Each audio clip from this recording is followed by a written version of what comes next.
Today's episode is a bit of a special one, really, as it's a sort of festive period.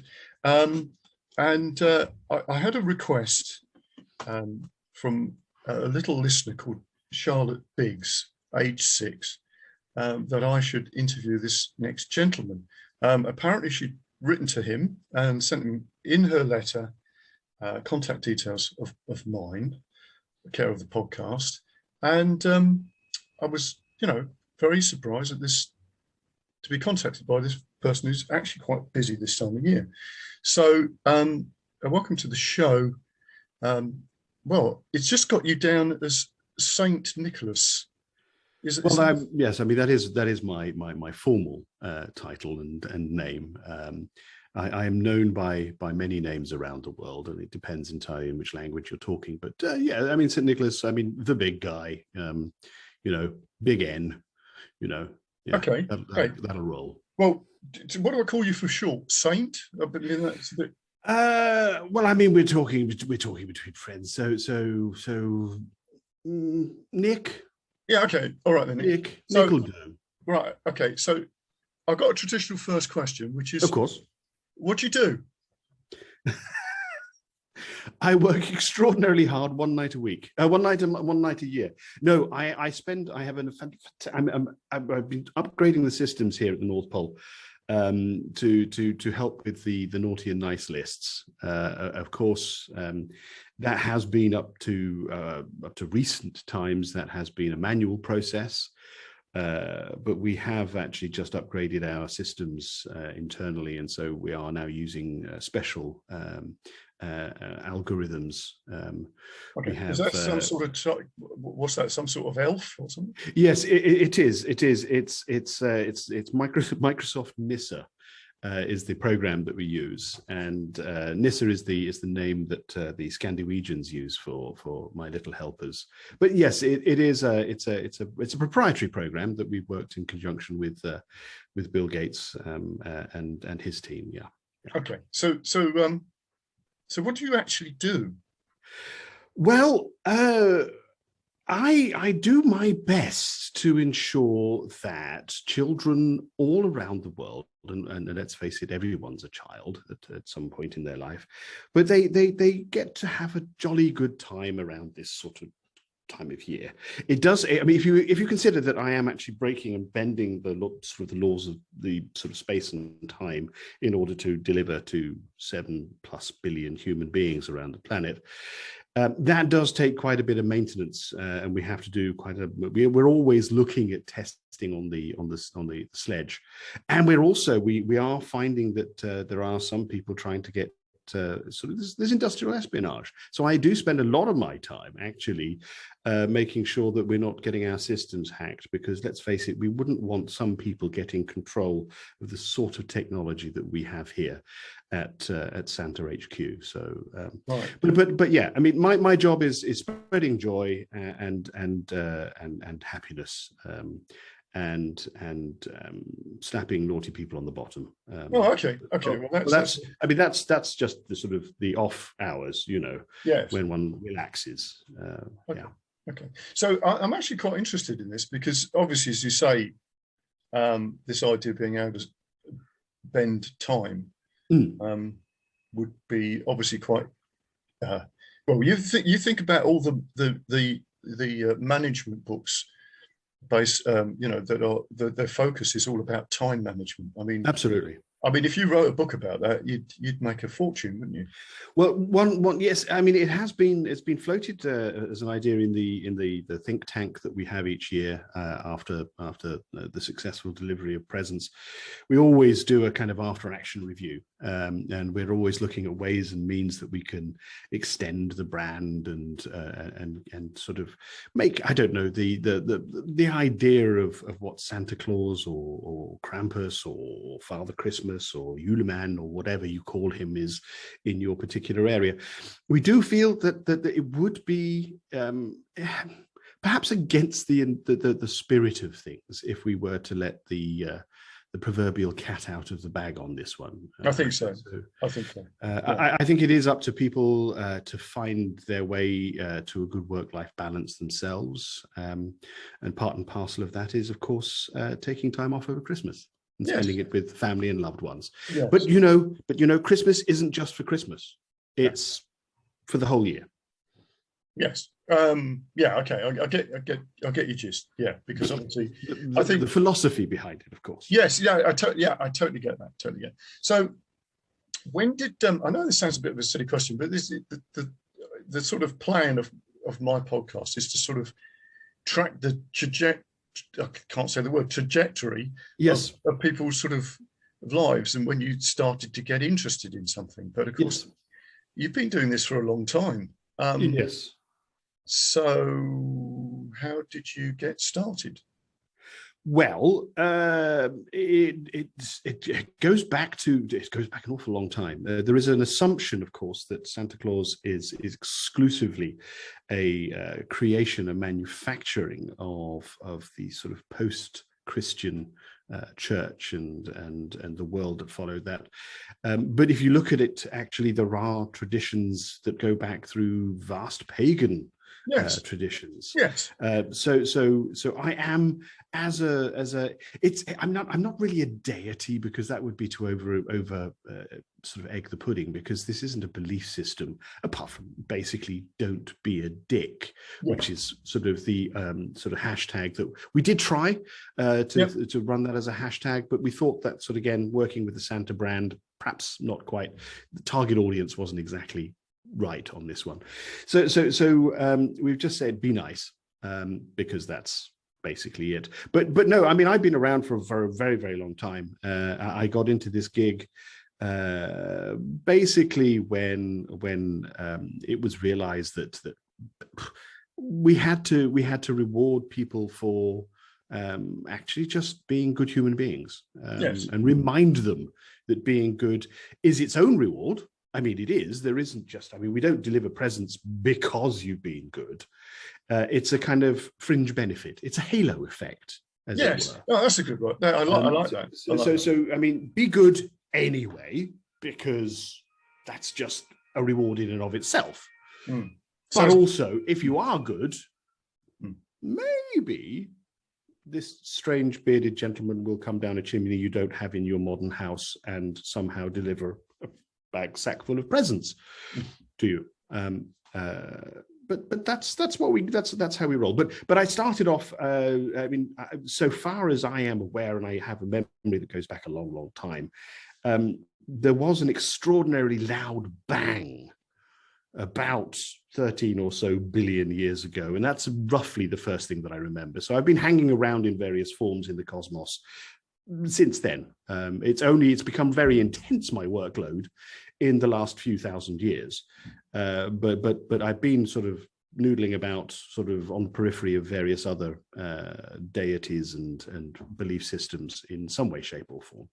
I'm quite interested in this. Did you get into the idea of delivering presents to non-humans before? Yes, absolutely. Very, very much so. I mean, you would find there would be sort of, I don't know, small sort of dinosaurs that were perhaps a little low on food, would wake up one morning and find a smaller dinosaur had been slaughtered and left next to them in the nest. So it was... Oh, that's interesting, because I thought, if you'd actually wrap the presents, it's really quite difficult for some of those dinosaurs, because they've got such little hands, to actually unwrap. Exactly. I mean, we did do some focus groups with the Tyrannosaurus Rexes. And they did get, I mean, pardon my French, they did get awfully pissed off when we handed them wrapped up presents, and they were like, nope, can't do this. No. They can play the piano, but they can't. Yes, they could. Very small pianos. Yeah. We did provide them with very small pianos, which they did love, actually. It's one of the tragedies I found of the immensity of existence, is that some of the music that was created by dinosaurs is just no longer heard. Whilst we had the technology at that point to create the instruments, we couldn't record it. The formats just weren't right. Even if the format was right, it would have been changed. A bit like now. Precisely. I mean, recording on wood was something we tried. but then it just burnt down. And then, of course, there was the whole like meteor comet thing, and that just totally erased their back catalogue. One foul swoop. Yeah. Tragedy. Yeah, well, you know, tragedy. I was just thinking about the sort of recordings that I've done in the past, which were on like cassette. You know, I can't even get access to them. I mean, so yeah. That's true. I mean, it moves on. You know. Exactly, and I mean, if you consider that as a trial, just imagine trying to get stuff that was actually sort of grain, it fossilized. Yeah. I mean, how in God's name were we supposed to? Well, I know a few musicians who are fossilized. But, you know. Indeed, there are a number. There are, particularly, yeah, particularly. Yeah, absolutely. So the thing is, then, you obviously didn't always go around wearing red and riding a sleigh. I get the thing about sleighs because, you know, that's one of those. I think about lots of other.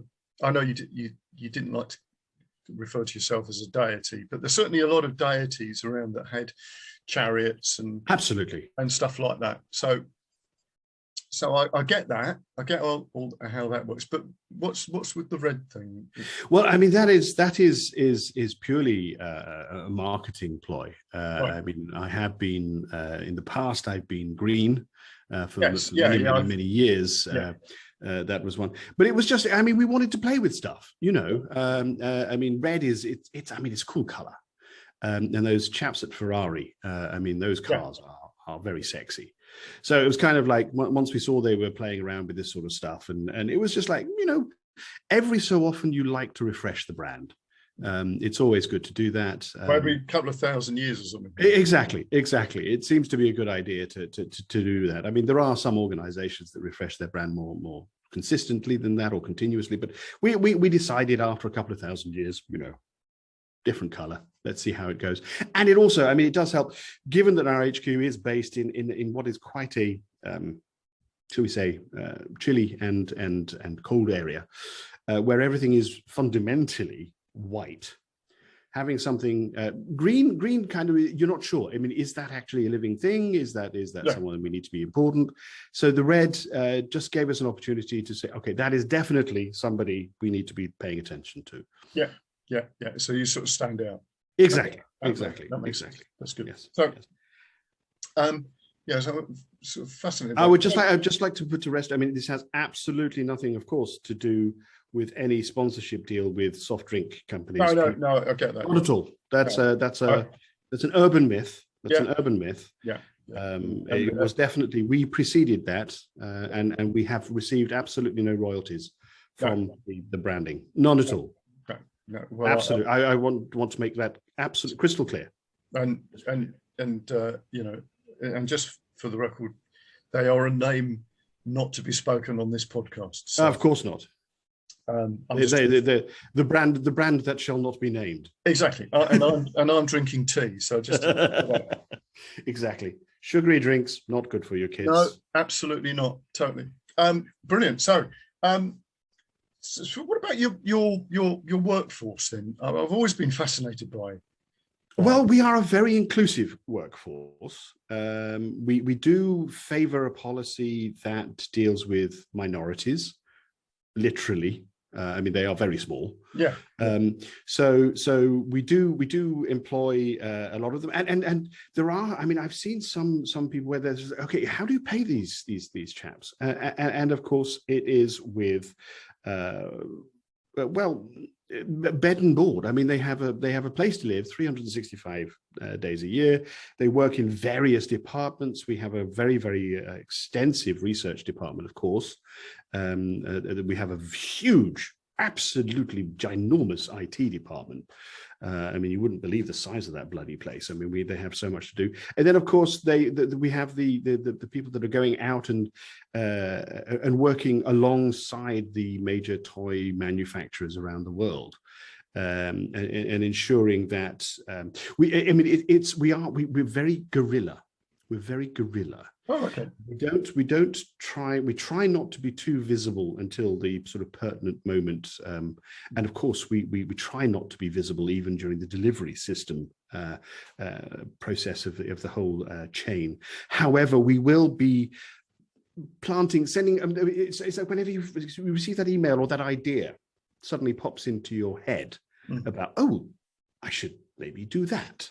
Mm. That is not necessarily an idea you've had unprompted. Yes, no, I get that. Yeah. I mean, this has to come from somewhere, of course, and people talk about it as inspiration, but quite often I think you'll find that it will be the result of our research department then getting in touch with the outreach teams who will then proceed around the world, dropping little gems of wisdom into the ears of designers and toy manufacturers. And they will be sitting there congratulating themselves in January when they see their sales figures going through the roof. But of course, we will have helped them in that process by ensuring that they have great ideas very early on. Yes. Well, actually, I get that, because obviously with the idea of the podcast that you're on, is that creativity, and that is something that keeps coming up time and time again. That the human might be part of the process, but you're only the sort of conduit or part of the alchemy. Yes. That idea comes from somewhere. Yes. And obviously, as humans, we don't actually understand that at all. So we tend to think that's just a thought, a process of some sort of neuron exchange or something. Totally. I mean, if you look at the quantum mechanics, I mean, there are the ideas that you're constantly being zapped by various things streaming through the universe. Well, what are those things? Those are, of course, thoughts that are driven by little Nissa. That's what it is. Whenever that spark of invention occurs, that's our team doing what it does best. Yes. Yeah. Which is ensuring that these ideas are getting out there. Yeah, that's brilliant. Yeah, so I can certainly resonate with that, that idea. That's brilliant. So, okay, so how there must be a lot of preparation time for this. This one night. I mean, it's absolutely. Well, yeah, of course. I mean, when you consider the scale of the operation that we're dealing with, and it's a delivery to 7+ billion people around the world in various formats. And I mean, we do have some staggering of it. There are some traditions that we like to support that have offshoots that do things on the saint after which I am most known is obviously Nicholas, and that is the 6th of December, which is the Saint's Day, and there are various traditions that have a lot of presents given around there. So it's a good fail-safe system for us to sort of test. So we can run the sort of the 6th of December deliveries, find out that there are sort of a debugging process almost, so that when we come to the 24th and 25th, we're making sure that everything is up and running. But it is a huge exercise. And we do have a very long lead time on the whole process, and we have the countdown it's looking good. With the feedback that we've had from the tests, I can see on the metrics over here, were that actually the 6th went very well. All deliveries went as anticipated. No major glitches. But it's a year-long process. Of course, we have to do that, and we've been doing this for a long time, clearly. But you want to make sure that you don't sort of get complacent. So we're constantly looking at processes of continuous improvement. So we don't sit on our laurels. I mean, we've got to make sure that the reindeer are in tip-top condition for their warping of the space-time continuum. And we have to make sure that whatever potential technical upgrades we need to input into the sleigh are there. And when you're talking about, I mean, we have just one bag. I mean, there is one sack. But of course, that is an infinitely large bag, that sack. I mean, that literally you could fall into that and just vanish if you weren't careful. So we have to make sure that all these safety protocols are in place. If one of the Nissa disappears, we actually had that. We did lose Bernard. Bernie, unfortunately, he was a very enthusiastic little chap, and he was due to work on he was tinkering around with we have a special drawstring at the top, and we were going to upgrade that, and he found he got snagged, and he was tugging on it, and unfortunately he slipped and disappeared into the sack. And that was 2 years ago, and we haven't seen him since. We did think about sending in some small helpers. Unfortunately, apparently he needs. This is apparently a terrorist, because it looks like he's being wiped out. Can you see? Why is it? Yeah. Why is it not accepting? Yes, it's really strange. Actually. Oh yeah. Oh yes. Oh, there we go. There we go. Yes. Yeah, that's Eddie. That's Eddie. Eddie's a super chap. He did offer to go in and look for Bernie, but we felt that the risk of losing another Nissa was a little bit, let's not send good after he would probably turn up somewhere. Absolutely. And you never know. I mean, what the beauty of this thing is, if Bernie may well come back at some stage, poke his head out of the sack and come back with some absolutely fantastically, brilliantly useful information. Yeah. So it's not a loss. It's not a loss. We celebrate Bernie. We have Bernie's Day, which is the 23rd, which was the day that he went missing. We celebrate that as Bernie's Day in the hope that at some stage in the future on Bernie's Day, he will reappear with some outstanding recommendations for improvements on the systems. You never know. You never know. Yeah, I get that. So tell me a little bit about this this Black Peter guy. Yes. He's a bit of a problem for the brand. That is, yes, he's one of our little sort of Dutch offshoots. We did set up a small operation. This is going back several hundred years now, actually, of course, back to the sort of the time of the various European empires and so on and so forth. But yeah, he's an odd one. We have been trying to, when we talk about being an inclusive organization, we are looking, I mean, there are traditions, and traditions are traditions are traditions, but yeah, Sword Peter, it's a bit awkward, that one, I've got to say. It's one of those hangovers from colonial pasts. Yeah, because it's a little bit disturbing.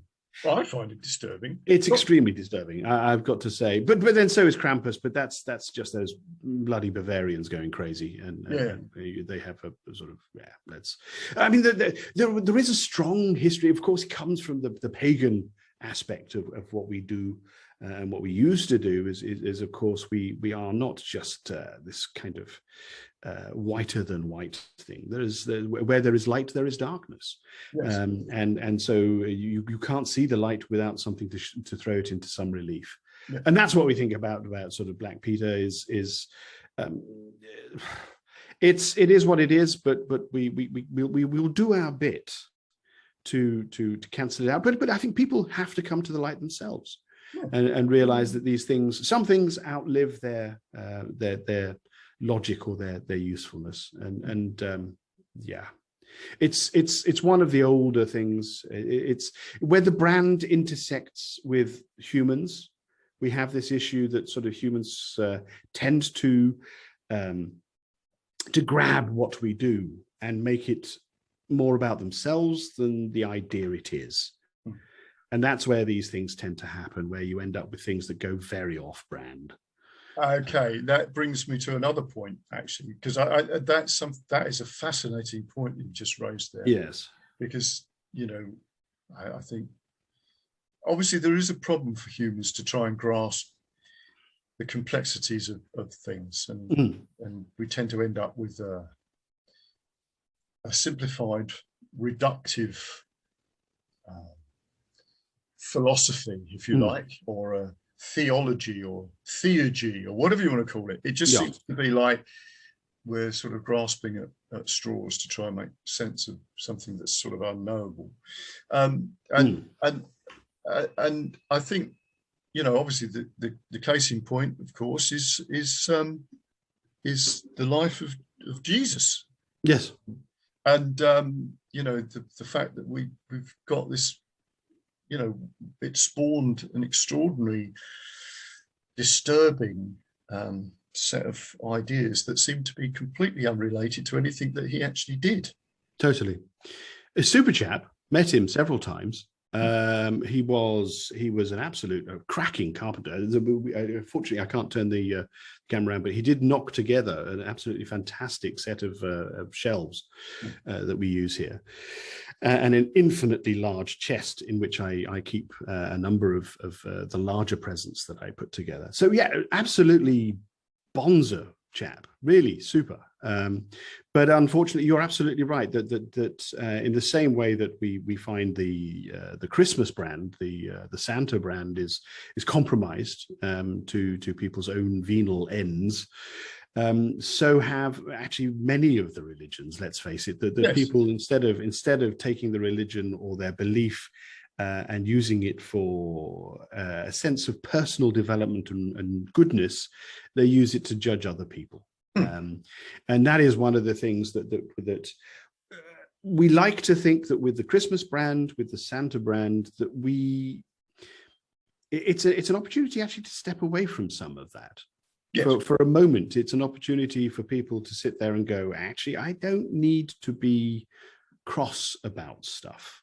I could actually spend some time being a bit nicer about it. And that's why we say that whilst Christmas itself is a once a year thing, the essence of Christmas, the essence of that peace and goodwill to all men, and as we call it, hashtag don't be a dick, that is what we feel is the important thing that we should focus on and encourage. It is lovely. It is lovely. And I often say this to the team when we're prepping, is that we want to give the happiness in such a way that people feel that it is not something that should only exist for a week or a month.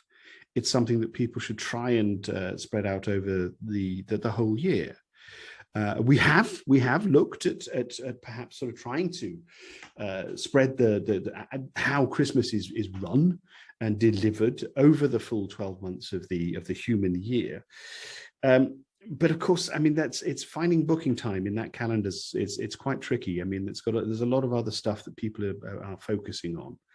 And making the whole sort of snow in, I mean, it works in the Southern Hemisphere, but we're not entirely sure that people would completely understand, for instance, having a Christmas vibe in June or July or August in the Northern Hemisphere. Right. I mean, the guys in the Southern Hemisphere, that's what they're used to. Yes. And they are a little confused sometimes when we pitch up and there's a trail of snow behind us, and then suddenly it sort of evaporates in the 40-degree temperatures in Sydney or whatever. Yeah. But it's still taken as a brand, as a thing, and we would love to try and get that out of over the whole of the year. But yeah, it's a crowded schedule.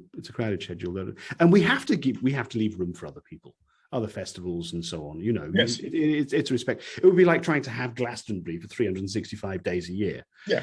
I mean, quite a. Well, you couldn't have Coldplay playing for that long. No, you couldn't. And let's face it, there aren't enough mushrooms in the world to keep people going for that long. So, exactly. So we have to be practical about these things. Yeah, totally. So just a sort of thought. I've also always been interested in some of the other festivals that happened around that. Sort of, you know, as we would have called it, the winter solstice. Yes. You know, like the Saturnalia. Exactly. Sort of stuff. I mean, have you got any sort of fond memories of those sort of things of the past?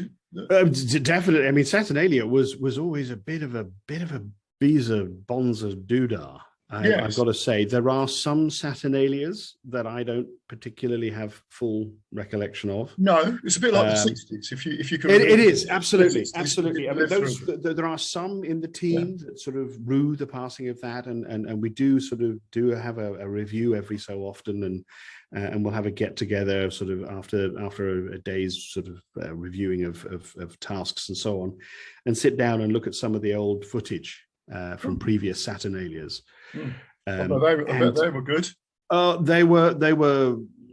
Yeah, I mean, there is what happened in Saturnalia stays in Saturnalia. I've got to say. I could imagine. We have to be very careful about what we reveal, because not that it's a bad thing. I think that it's a very, very good thing that we have this thing, but it's perhaps not age relevant. So it was a little bit more sort of. There was some. I mean, we have the intersection with Bacchus as well. And there was a lot of very fine wine, and so on was consumed at some site. And that tradition lives on. We have sort of moderated it somewhat, and turned that into things like Glühwein and Gluck and mulled wine and so on in various traditions. And we turned it out. We've kept the sort of the feeling of that sort of aspect of Saturnalia, but perhaps just with a little less sort of nudity. But the thing is, I mean, we still do the body painting, but that's under the clothes, of course. But as I say, you've only got to go to somewhere like Newcastle, and most sort of Friday, Saturday nights, and it's sort of pretty much that. Yeah, that is what happens, but I mean, there is this very curious. I do believe actually, the closer you get to the time, there is some kind of strange warping that happens. The Geordies are a force unto themselves. They do live quite often in sub-zero temperatures, but do insist on walking around in t-shirts and shorts, regardless of that. And I'm not entirely sure they actually have blood. I think it's ice, iced or water, alcohol. Or actually, yes, I was trying to be kind. It's probably antifreeze, actually, but possibly. This is Newcastle. This is Newcastle we're talking about, How do we initiate, man? That's very good. You must have hung around there quite a bit. Well, like I say, what happened in Saturnalia stays with Saturnalia. Okay. Yeah, I got that. That's good. It was. I've got to say that was purely for the sake of research. Yes, I could. If any of that footage gets out, yes. That's cool. So just one other point. I mean, have you got any sort of plans, for the next couple of years? Because we've had a bit of a weird time. Yeah. As you're probably aware, over the last couple. Well, actually, it's not really the last couple of years. It's been at least the last 15 years, probably even more. Yes. And I mean, most people just focus on whatever the thing that's right in their face. But yes, obviously. Yes. We're seeing, if you stand back a lot, and you can see a whole series of things going on, you think, okay, yeah. But any sort of ideas, that maybe? Well, I mean, unfortunately, whilst the power of Santa is immense, and we have technologies that allow for significant bending of space-time continuums and so on, we are not one to start messing around with people's free will, unfortunately. That is down to people themselves, and that is, I mean, we do, as I say, we have the hashtag Don't Be a Dick, that might appear at various places, and that is fundamentally what we're getting at. We're trying to find a way of existing in this new multi-screen environment in a way where people can understand that actually being nice to people for a change is actually quite a good idea. And I think the problem is you mentioned it earlier, where there is this intersection between a fantastic idea and the venality of humanity. Yes. And once you start putting those two together, the people will start to mess around with the idea and bend it to their own purposes, which is why I think we're very, very conscious of guarding the Christmas brand around the concept of what it is, rather than trying to do anything else. And there is also a sense of it ain't broke, so don't fix it. But there is a need, you're absolutely right, for people to sort of stop and draw breath, and be a little less self-obsessed about stuff. And that is one of the things, I think, a lot of adults find that it is the process of giving that becomes the pleasurable thing, rather than the receiving. And the older you get, I think that's something that I think a lot of adult humans do tend to feel that, and that's something that we would encourage, and that is why it is so important.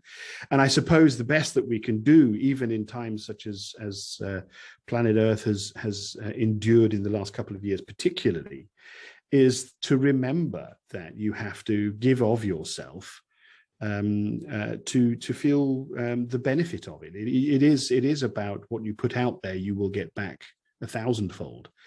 And that goes both ways. So if you are a bit of a plonker, then you will be replonkered many, many, many times over. The opposite is true. If you are a good soul, then that will come back at you. That is something that is a constant, I think, in the universe. We don't mess with that. No. That's not our job. The universe will take care of that. But what we will do is offer an insight to people that perhaps being less self-obsessed is not a bad idea. It's a great way to feel fulfillment and happiness. Is definitely what we're going for. Do things that you love for the right reasons, and the reward will come in its own way to you in due course. Well, that sounds like a fantastic way to finish the podcast. Jolly good. I think that really sort of sums up the whole message. Absolutely. And I thank you for taking the time to speak to me, because I know you're incredibly busy. Absolutely. I'm always very, very pleased to have people on the podcast. And it's a delight. It's a delight. It's nice to take a break and have a quick coffee and a chat with a human being who's doing his best to do the right thing as well. So, well, thank you very much. That's I think it's absolutely it's no problem at all. Glad to have spent the time with you, sir. Lovely. Thank you very much, Paul. That's been a pleasure. Absolutely, at our end too, and I won't let the cat out of the bag. But you're on the right list this year. Oh, that's good. Okay. Oh, that makes a change then. Well, ho ho ho and all that. Ho ho ho. Ho ho ho. Merry Christmas, everyone. And to you. Thank you very much. Bye-bye. Bye.